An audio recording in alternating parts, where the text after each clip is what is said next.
going? What's going? We have a short little Fiat Farm video today. Just a cool thing, a couple things I want to talk about.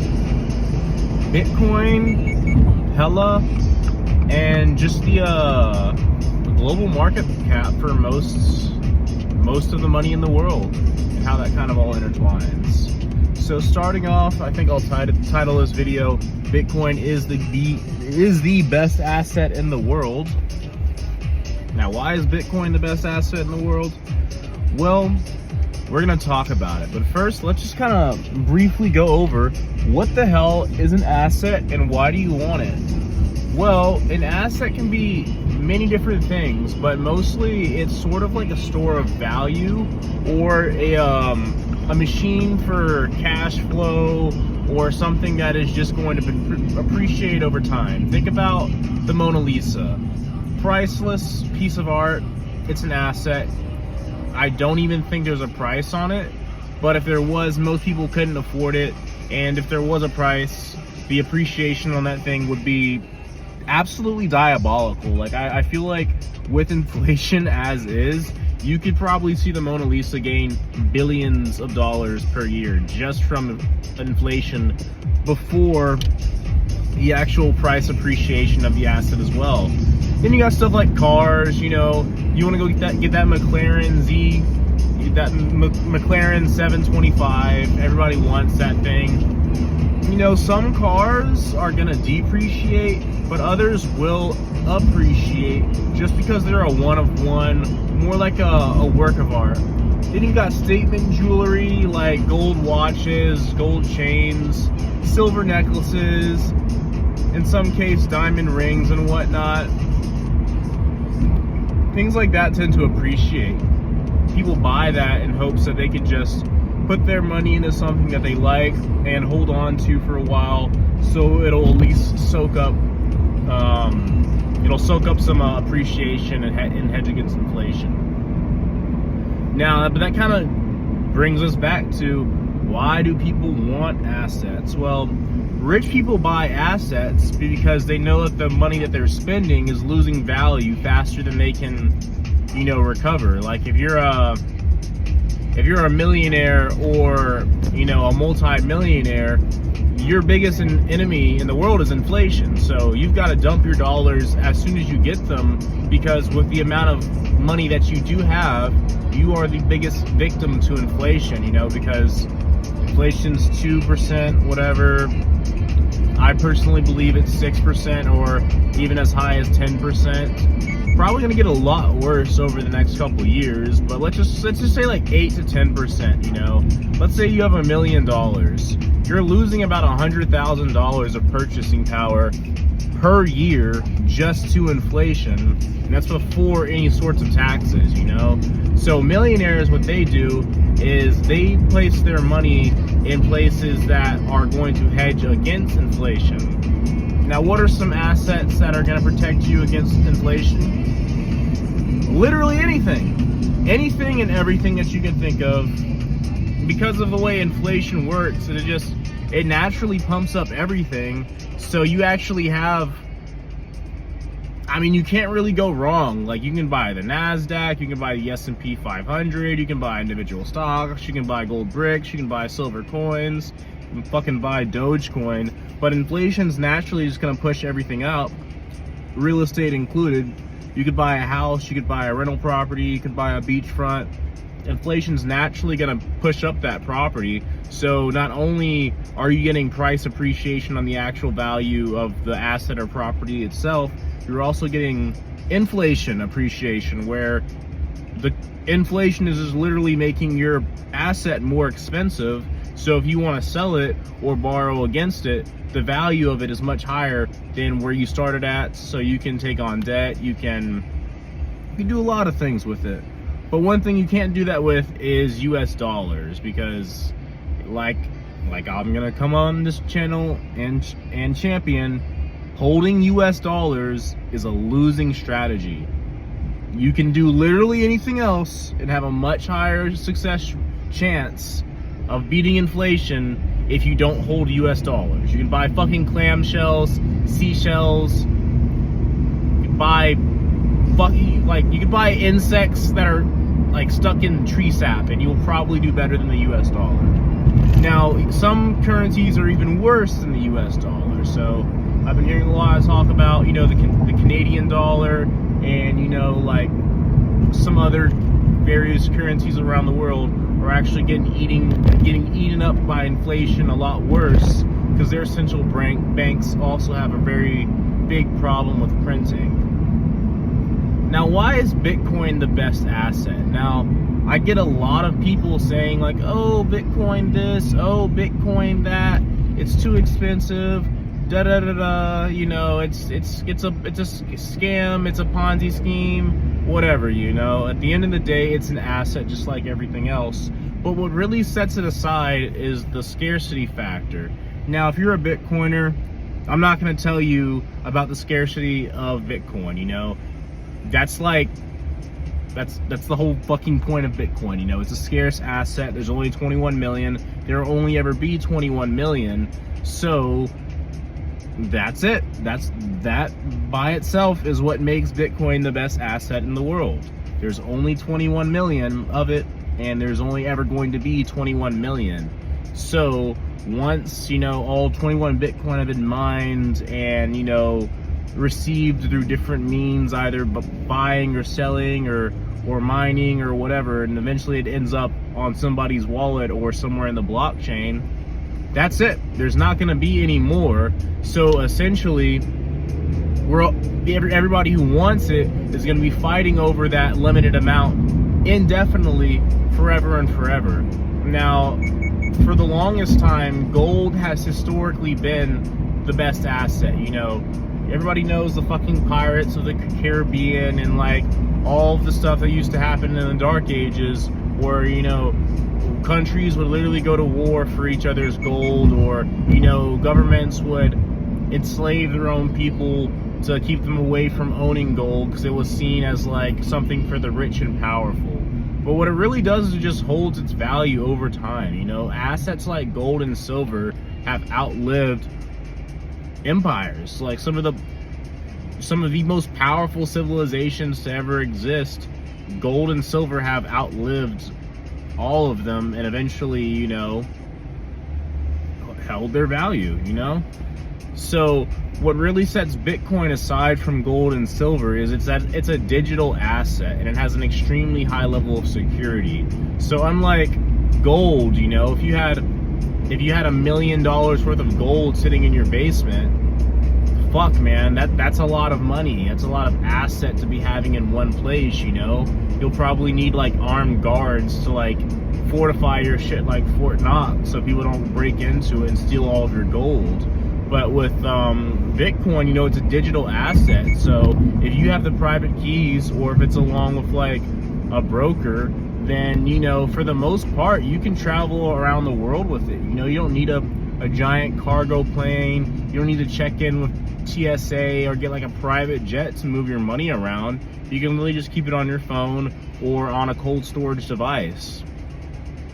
Also, man, you're getting inflation with that too, you know? Inflation is naturally just gonna pump up the price of Bitcoin.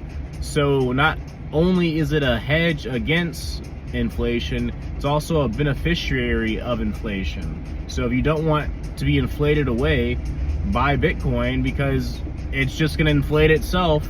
And then whatever currency that you use traditionally, could be Canadian dollars, could be pesos, could be fucking Chinese yuan, Japanese yen, you're gonna have more than what you started with, because it's getting inflated, you know? The amount of Bitcoin that I can buy today with $10 is gonna be substantially less than what I can buy a year from now. So if I wanna save $10, I'll just buy Bitcoin, and then like a year from now, it'll probably be worth like $15 or $20, and then I can get my money back, and I can say I hedged myself against inflation. But the real power with it is that it's just so easy to hold, you know? Because when you think about it, what do you have to do to maintain an expensive property? Well, for one, if you're gonna buy a property up front, you're gonna be looking at dropping about $500,000, especially where I live, here in Austin. $500,000 is about what you will spend in cash if you wanted to buy a property today. Could be like $360,000 up to like $460,000, but after taxes and all the fees and the realtors and whatnot, you'll probably end up spending it upwards of like close to $500,000. So, you know, you spend the $500,000, you get a property, but now you have to maintain that property and pay property taxes on it and the utilities on it indefinitely. So even if you do buy a property for the sake of investing into it, you're going to be spending close to $20,000 on the low end just to maintain that property over the next 5 or 10 years. So you're losing money just by holding that asset. So personally, for me, I don't think real estate's a good investment unless you have a big network of real estate and you can charge your renters an absorbent amount to stay there that covers the cost of pretty much everything. But for most people like me who don't have a gigantic real estate portfolio, it doesn't really make sense to invest into an asset that requires an insane amount of upkeep. Okay, so if you're not going to buy real estate, then what's a great alternative to real estate? Well, you can do gold, but where are you going to keep your gold, you know? You're going to keep it in your basement? You're going to keep it in your car? You can't put a gold brick in a wallet. And even if you do have a giant Cuban link that's sitting around your neck worth about $60,000, you know, your risk is there just by holding on to it, you know, because if someone snatches your chain, man, that is the lick of the century right there. You can literally have $60,000 pulled off of your neck and never see it again. Good luck talking to insurance about that one, you know. Next, so, well, all right, what about stocks, right? What about stocks? You know, you don't want gold, you don't want real estate, you just want something that you know is going to inflate away and have a great time with, you know, the beneficiaries of like fucking AI and whatever, So you can go buy the S&P 500, right? Well, you know, you're still subject to political climate and economic conditions, you know? It's not just going to go up in a straight line. And the only way for you to really maximize the value on your holdings is to A, buy and hold and just keep buying and holding and never sell. Because if you sell, well, you really have to time the market to the point where you're basically selling at all-time highs or close to all-time highs. And you have to be pretty much either dollar cost averaging the whole way through, or, you know, buying at the lows and during the crashes. And you know what that's like. That's pretty much a full-time job, you know? Like, you have to study the market, you have to understand where the highs are at, you have to understand the political climate, you have to make sure that you're holding in a way that is risk-adjusted, and you're selling into strength, but also you can't really sell into strength, because if you sell into strength, then you're just going to lose your position, and then you're going to be back at square one sitting on cash, which is going to be inflated, so then you have to go find a new asset to go buy into, you know? So it's a whole fucking thing with stocks, you know? I like stocks, don't get me wrong, but they're risky, you know, because if you want really, really strong gains that is easily going to come over inflation, S&P 500 is probably not going to do that, but maybe you get like an individual stock, right? Like, say you get like a super strong stock like Nvidia, Palantir, or Meta, or whatever the most popular stocks are, right? Well, if the CEO does something stupid, your stock's going to lose like the fucking 15% overnight. If the earnings aren't good enough, you're going to lose 15% overnight, or you might gain 50% overnight, or you might have both happen within such a short span of time. Fuck, if anybody saw what happened with AMD yesterday, you know, AMD just announced like $100 billion partnership with OpenAI, and it literally sent their stock fucking skyward. It went up like 35% in a day, and I'm pretty sure like millions were made. Anybody who has a nice portfolio probably noticed an insane green jump out of their AI plays, or if anybody was just holding AMD by themselves, good God, man, go ahead and take that vacation if you were able to take some profit there. But a lot of people know that Robinhood was actually having some issues that day, so if anybody was holding those swings, was holding those leaps, was holding those weeklies or monthly call options, man, y'all got fucked, man. Like, I don't want to say y'all got fucked, but y'all kind of got fucked, you know? Because Robinhood crashed, people couldn't sell their options, people couldn't even sell their shares or whatnot. So, you know, that's kind of the risk right there. You know, even if you do have a great company like AMD, you're still subject to your fucking broker, you know?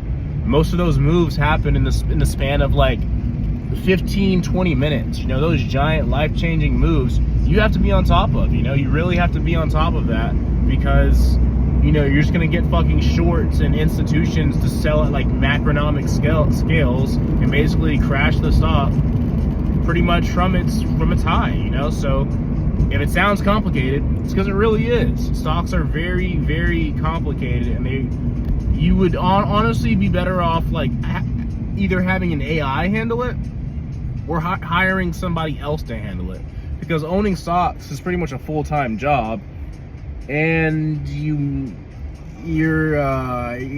playing a difficult game because the market's also pretty manipulated. So it's like, fuck, man, you either really got to know what you're doing and be on top of what you're doing on a very high level, or you just join the retail crowd and hope for the best, you know. Now that brings us back to Bitcoin.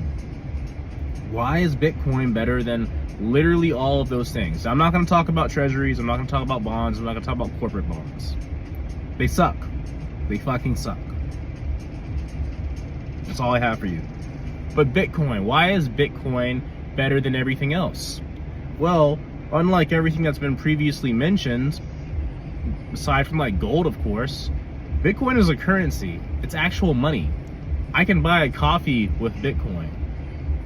Actually, I had a cat. I bought a cat with Bitcoin one time. I didn't spend $1 on it. I spent like $100 worth of Bitcoin on my cat, and I got my cat, and it was amazing. I love my cat very much. Always will have a place in my heart. But you can spend Bitcoin. You can't spend a house. You can't buy a coffee with a gold bar. I mean, some people may say that silver should be used as legal tender in some places, but who the fuck is going to accept silver coins for a hamburger, you know? I can't go to the mall and, you know, say, hey, I would like to buy this shirt for 2 silver trini. I mean, yeah, silver holds its value, and if you can find a trading company that's willing to buy it off of you for market value, or a jeweler that's willing to buy it off you for market value, then I guess you could spend it with them and maybe like trade in a gold piece of silver for another gold piece of silver, but you're not necessarily able to use it like money. Second of all, you can't really send it to people, you know? Like, you can't send a silver bar to somebody as easily as you can Bitcoin. And it's like, even if you do, you're taking a risk with the US postal system or whatever postal system you're using. And with that, you know, you're probably gonna have to deal with the risks that are incurred with shipping. If somebody steals your package, you're fucked. If there's a delay in the shipment, and you know the person who was supposed to receive that payment on time gets pissed because they're like, yo, where the fuck's my money? Well, that's a damaged relationship, you know? And it's just a lot to keep up with. And on second of all, it's gonna be costly to send it. You're gonna have to insure the package.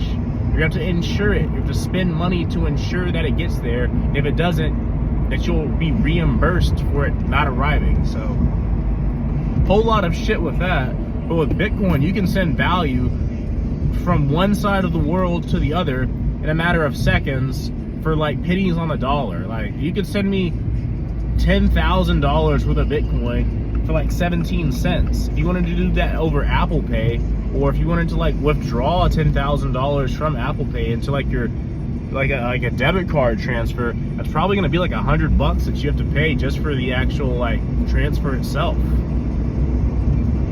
Apple Pay's cool, I like it, don't get me wrong, but it's just so much easier with Bitcoin, you know. And secondly, you don't have to ask for permission. There's no like immediate, the government gets their fair tax off of you like right off the bat. It's discreet, it's immediate, and it's censorless, you know. So if you wanted to send me $100 for the Bitcoin, you don't have to ask anybody. You don't have to go to your bank and say, hey, can I approve this transaction to so and so? No, you just send it and it gets sent. There's no, oh, we think this is suspicious, why are you trying to move your money around? Like, there's nothing like that. If anybody has tried to send money or spend money in the past, you know that your bank can literally say no. They will just tell you no. Be like, seems kind of suspicious that you want to spend your own money. I don't think so. And then you're just blocked. And then you have to go through whatever hassle that they want you to go through to even be able to spend that money. Now, Bitcoin can be sent with ease, can be sent cheaply, and it can be spent like anything else. Now, what's so great about Bitcoin? Man, go look at that chart. Bitcoin has been the best performing asset in human history. Like, what more could you possibly want? So on top of it being money that you can spend, being easily sent, permissionless, more secure than gold or silver, not subject to earnings reports, competitive markets, or your CEO saying something dumb or racist, or whatever might possibly, I don't know, if you said something racist, your stock might actually pump. But you get what I'm saying. You don't have to worry about like what so-and-so is going to do to affect your asset, And on top of that, it's the best performing asset in human history. Like, have you ever seen somebody that bought Bitcoin in like 2016? Bro, they're in Florida on the yacht, popping bottles, basically every single day. They're filthy rich. And people are like, oh, well, the upside isn't there anymore. People have already gotten so rich. Who? Who has gotten rich off of Bitcoin? Name 5 people within your immediate circle that have become filthy rich off of Bitcoin. It's not a lot of people. I mean, sure, there's been people who have held and sold Bitcoin for a profit, but it's like what, less than 1% of the world's population? Most people don't even know that Bitcoin's a thing. I think that like somebody seeing this video and watching this might actually learn what Bitcoin is, or get some insight into what Bitcoin is for literally the first time. And then that's just one more person who knows about it. But we're still incredibly early to the main wave of cryptocurrency. With the Genius Act being in place, now banks and institutions have the actual layer to start running the blockchain on their own network, It's got a $3.75 order. I'm actually gonna have to decline that. I always say that, like, every dollar counts, but opportunity costs and whatnot, I'm sure that I can be doing more than just $3 for an order. But it's a Monday, so you take what you can get. But Bitcoin, $3 in Bitcoin's a power play. $3 in your gas tank might help you out for the week, but you're not gonna eat off of that. You're not gonna go buy some food with $3.75. Off topic, but I did something crazy this week. I actually bought something with money. I actually spent money on something and bought it. So I was getting my car detailed, right? And I was at the dealership, and they were taking a while. They were getting her nice and pretty and everything, nice and shiny. I see a BRZ. The white BRZ next to the white 86. But I bought this $4 burrito, and that was right within my budget, because right now I don't have like an actual budget set aside for food or anything. So the most I'm willing to spend per item is pretty much like $3. That's like, it sounds crazy, and it is, but the most I'm willing to pay for an item in this day and age is about $3. Anything other than that, too expensive. I'll just go buy Bitcoin and starve, But I bought it, and it was so good. I was at the Taco Cabana off of like Olin, and man, that was a good purchase.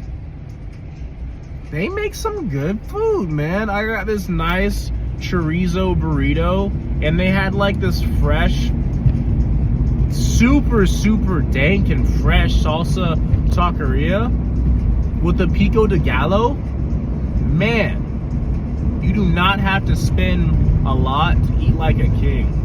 You just have to go to somewhere where they actually care about you and care about the food, because you can go get taxed out the ass for some shitty food. What you pay for food doesn't necessarily guarantee that you're gonna get something good out of it, You go eat at the same restaurant 10 times, and you'll see that the quality of the food is really determined by who's working the shift that day, you know? If it's like me, some stoner who just doesn't give a fuck about anything and believes that he's underpaid and overqualified for this, man, your food's gonna be like more volatile than fucking Bitcoin itself, you know? One day it's gonna taste like some stoner made it and it was like his munchies. The other day it's gonna taste like some stoner made it and he literally had no clue what he was doing. But man, that was a good burrito.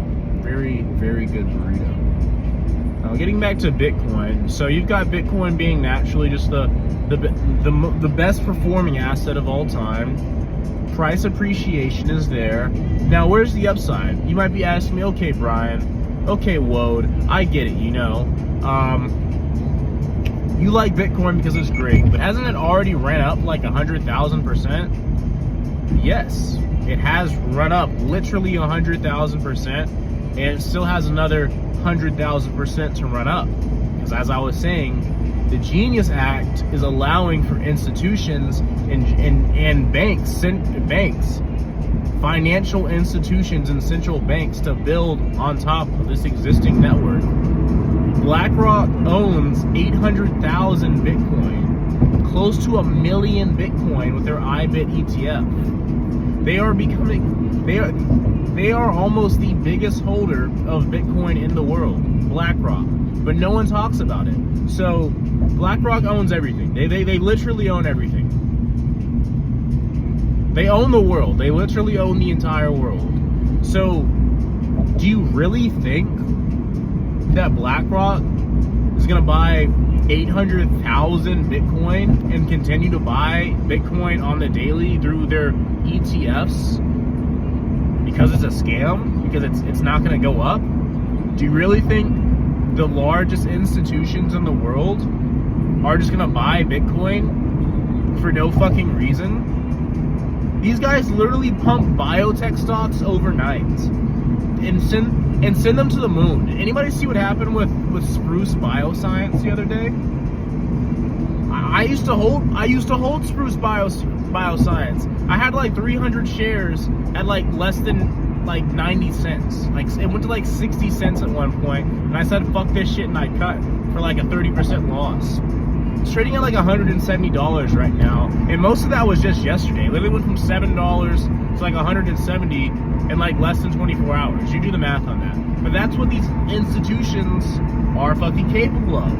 They can pump an asset through the moon in less than a day. So what do you think is going to happen when all of them are slowly accumulating the hardest asset on earth?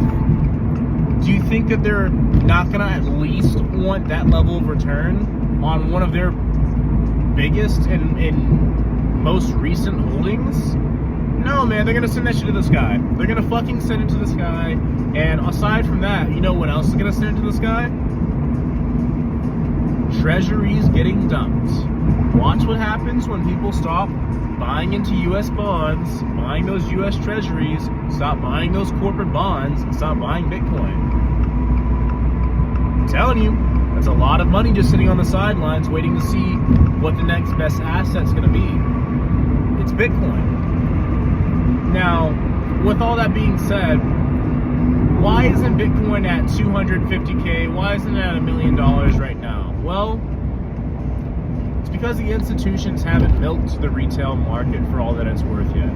They still need to convince a bunch of the shaky hands to sell. So what they're gonna do? They're gonna make a new high. They're gonna drop it. So they're gonna convince people to sell at the highs. Oh my God, 150,000 for a Bitcoin. Yeah, go ahead and sell it to BlackRock, sell it to IBIT, sell it to MicroStrategy, sell it to MetaPlanet, sell it to me at 150. I'll pay 160 for it. I'll outbid them for it. But then, you know, once you sell it, they're like, what are you gonna do with that money? You're gonna go buy real estate? You're gonna go buy bonds? Go buy seashells? No, you're gonna FOMO back into Bitcoin at some point, because then you're gonna see it at 200K, and you're gonna be like, fuck, I should have held it, and then you're just buying back in at a higher price to get less than what you originally had. So the people that are trading in and out of Bitcoin, they might be making fiat currency, but their Bitcoin holdings are slowly gonna shrink, and then it's mostly just going to go to major corporations. So Bitcoin isn't necessarily a trade. It's more of like just a hold. Like it's like a buy and hold. It's a very strong buy, but mostly a hold. Just hold it. Whatever amount that you have, just fucking hold it. And don't really sell it, you know. Just don't really sell it. So we've got that out the way. Bonds, fucking BlackRock, institutions owning the majority of it. Now, on top of all of that, you've got the fucking government, right? Not only are institutions pumping up the price, but then you have the government pumping up the price as well. My country, the United States of America, is intentionally causing the US dollar to drop. They are printing more money and debasing the currency so fucking much. For what reason? Why is it in the interests of the government to fucking drop the value of the currency that they make? Well, it's so that they can enslave you and force you to work for that same currency for the rest of your life and work twice as hard to be able to buy stuff with that currency. And then they're just going to hold Bitcoin and it's just going to pump and they're just going to be rich. So yeah, pretty much. The US government is just going to buy a fuck ton of Bitcoin and Ethereum and then just debase the value of the fucking dollar so that debasement makes Bitcoin and Ethereum more expensive. So when you have all of those tailwinds working for you, it's like, fuck. I'm shorting the government and the government is shorting itself. They're giving you the playbook. They are literally giving you the playbook. They're saying, hey, dump dollars and buy crypto because we're going to crash crypto and pump Bitcoin. So it's like, okay, so you have the institutions telling you to do it, you have me telling you to do it, you have the government telling you to do it, then you have actual Bitcoiners who are telling you to do it, and you have financiers who should be telling you to do it. Like, if you're a financial advisor, you're not advising people to get Bitcoin. Like, fuck. You're probably going to get sued because it's actually your job to, you know, give your clients the best assets or whatever. But in any case, that's all I really had for the day. Oh wait, that's all I really had just for Bitcoin. Talking about Pella. So speaking on Pelagos, yeah. So we have our own currency. It's called Pella token right now. You can go find it on Phantom. The wallet, what is it called? The fucking ID is on X and on Instagram. So if you want to add it to your wallet, you can do so. And if you join the community, I'll happily give you an airdrop. But now, what's going to be the purpose of Pella? So Pella is basically just going to be the ecosystem for Pelagos, the apothecary, and any sovereign entities that join us in our ventures will be backed by Pella. That will be our main holding, and that's essentially what we will be using for our own products. So, for example, right now Pella isn't tradable. It's on mainnet, but it's not tradable. We need to get about, I would say, 2 to 5 Solana to really get it up and running on for it to be tradable. But at some point, you will be able to buy products from the apothecary to Pella. Now, where do I see Pella going? That's a really good question. I can't really answer that, but I do think that it is going to have a bit more utility than Doge, you know? Unlike Doge, you know, it's going to be specific to Pelagos and the entities. So if you want to invest directly into Pelagos, then you can just buy Pella. And it is going to be a relatively stable token because the funds that we receive through doing business will directly go into the liquidity pool that is Solana for Pella, for Pella, the Pella token. It's going to be complicated for some people to understand, but basically it's going to be a relatively stable token. At first, when the liquidity is low and, you know, the amount of Pella that is open to the market is low, it's going to be pretty volatile. So for the first couple weeks or months, it'll probably be a trader's heaven. But as the business becomes more stable, as Pelagos develops, it will become more of a stable currency. So people that are holding it you won't be experiencing so much volatility down the line. But for people who are getting into it relatively early, yeah, you know, you might get a little bit of volatility, but that's totally fine, you know. We will be accepting Pella in any case, regardless of the volatility. So if you want to pay for products in it, if you want to hold it, if you want to do whatever you want with it, that's totally cool. I'm not telling people to go pump Pella. I'm not telling you to go buy Pella. But if you do want to buy products from the apothecary directly, and you do want to support Pelagos directly, that's the best way to do so. At some point, we do hope to be tradable on, you know, like major exchanges under a different ticker that is to be named. But that shit is going to be a volatility engine. So Pella is going to be the stable side of Pelagos, where we're not really doing anything that might potentially harm our investors.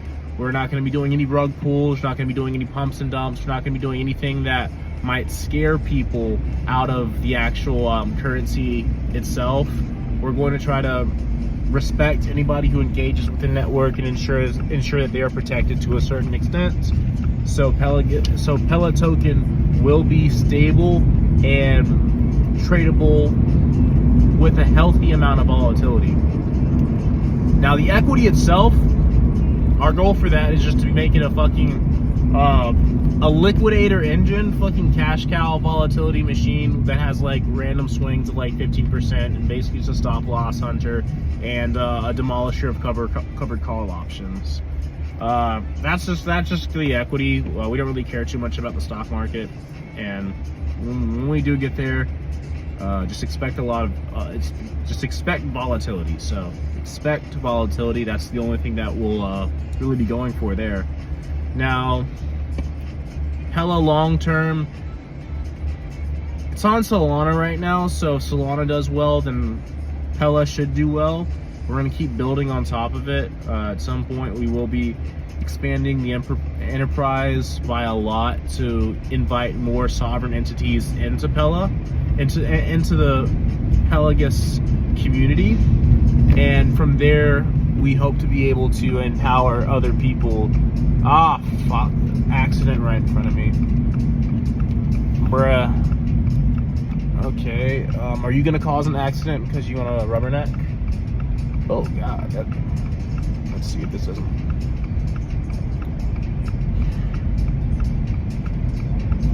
Jeez.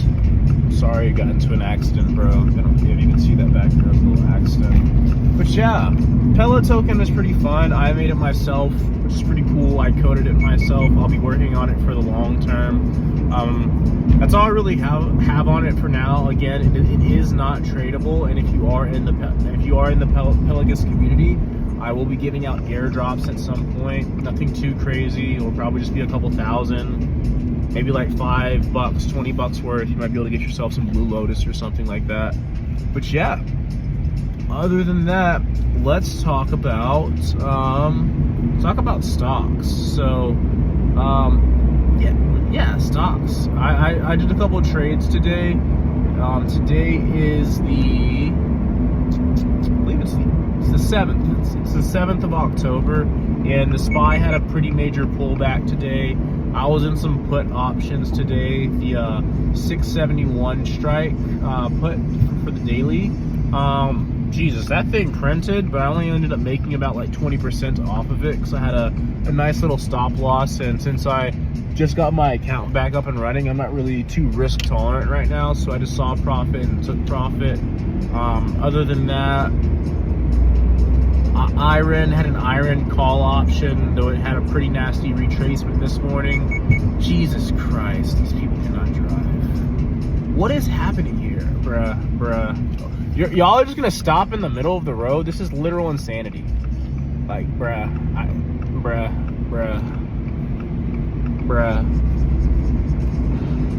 Okay. Anyone who drives in Austin knows that you just know. You just fucking know, man.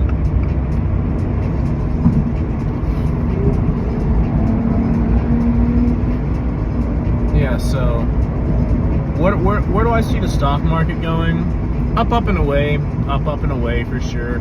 We're probably going to continue on this massive bull run for a very long time until this bubble that we're in pops.